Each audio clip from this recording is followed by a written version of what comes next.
sentir culpa es al final una señal de que hay algo que nos está brincando. Y entonces las mamás que nunca han cuidado de ellas mismas empiezan a tener estos espacios para ver a las amigas, hacer ejercicio, cuidar de su sueño. Entonces esa culpa les está avisando que están cambiando de rumbo, que están haciendo algo distinto a lo que antes estaban haciendo.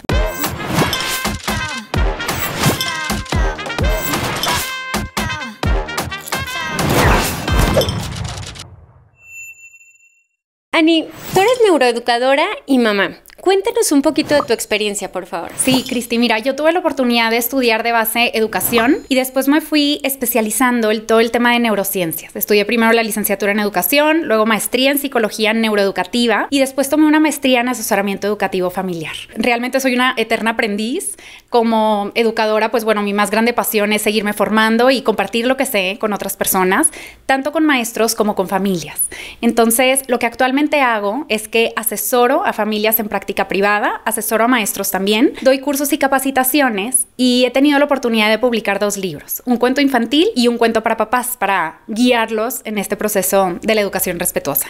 Ani, y con todo esto, ¿cómo le haces para integrar las prácticas de autocuidado en tu vida diaria? Fíjate, justo al involucrarme en todo este tema de las neurociencias y de la neuroeducación, pues por supuesto que es indispensable estudiar sobre el cerebro. Y una vez que me fui adentrando a todo lo que el cerebro necesita, cómo se desarrolla, cómo evoluciona, pues está íntimamente relacionado con el bienestar. El cerebro va creciendo, se va formando, se va interconectando a medida de que le damos entornos de bienestar. Y fue un contraste muy bonito, después de haber estudiado educación, convertirme en mamá y ver que todo eso que yo ya había estudiado, que había incluso puesto en la práctica como maestra, pues a la hora de convertirme en mamá llegó el contraste, ¿cierto? De los libros y de lo que practicaba en un salón de clases por unas cuantas horas, allá convertirme en mamá 24 horas. Entonces, al entender que el autocuidado era un proceso que no solamente iba a mejorar mi salud, el desarrollo de mi cerebro, sino también el de mis hijos, pues por supuesto que fui adentrándome cada vez más a entender esta diferencia, sobre todo, entre el autocuidado y el egoísmo,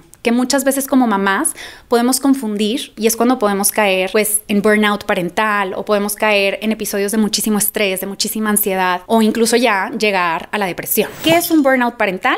Es la consecuencia física y mental de un estrés sostenido. Cuidar de un hijo, seguramente, han visto ahí videos en redes sociales que sale que cómo cuidar un hijo es mucho más desgastante física, emocional, cognitivamente que muchos trabajos o muchas labores dificilísimas. Y aparte, encima que no es remunerado, ¿verdad? Económicamente.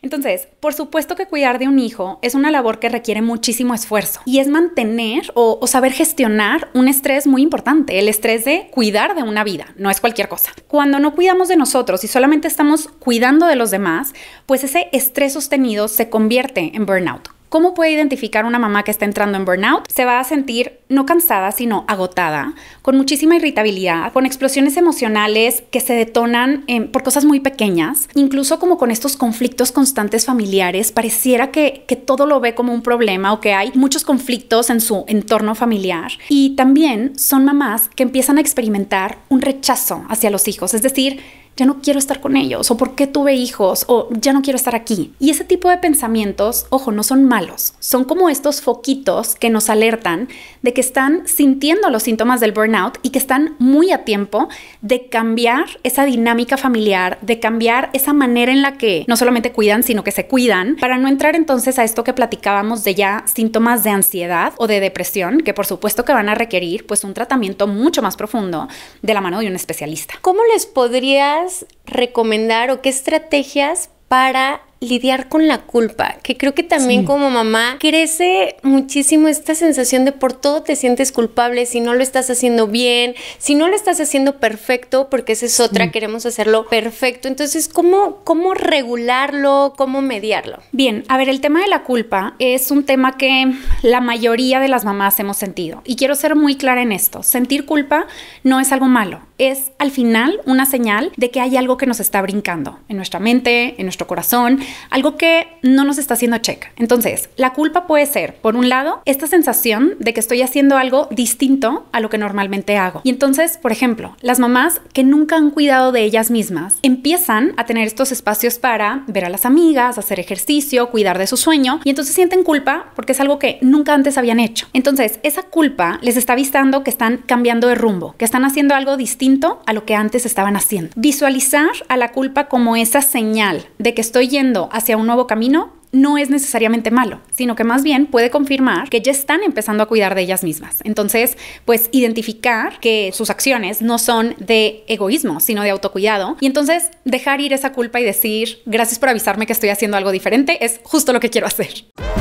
Para mí ser campeona en la vida es definitivamente cuidar de nosotras, voltearnos a ver y ver esos errores que hemos tenido como grandes momentos de aprendizaje. Una campeona necesita tener resiliencia. Resiliencia, que es esta capacidad para superar la adversidad. Creo que hoy hablamos muchísimo sobre el autocuidado, y cuidar de nosotros pues es voltearnos a ver. Voltearnos a ver no solamente en nuestros éxitos, sino también en nuestros fracasos y cómo esos fracasos nos han llevado hasta donde estamos ahorita. Y todos los campeones, o que podríamos etiquetar como campeones en la vida, no han tenido puros momentos brillantes. Han tenido también sus tropiezos y han crecido a través y gracias de esos tropiezos.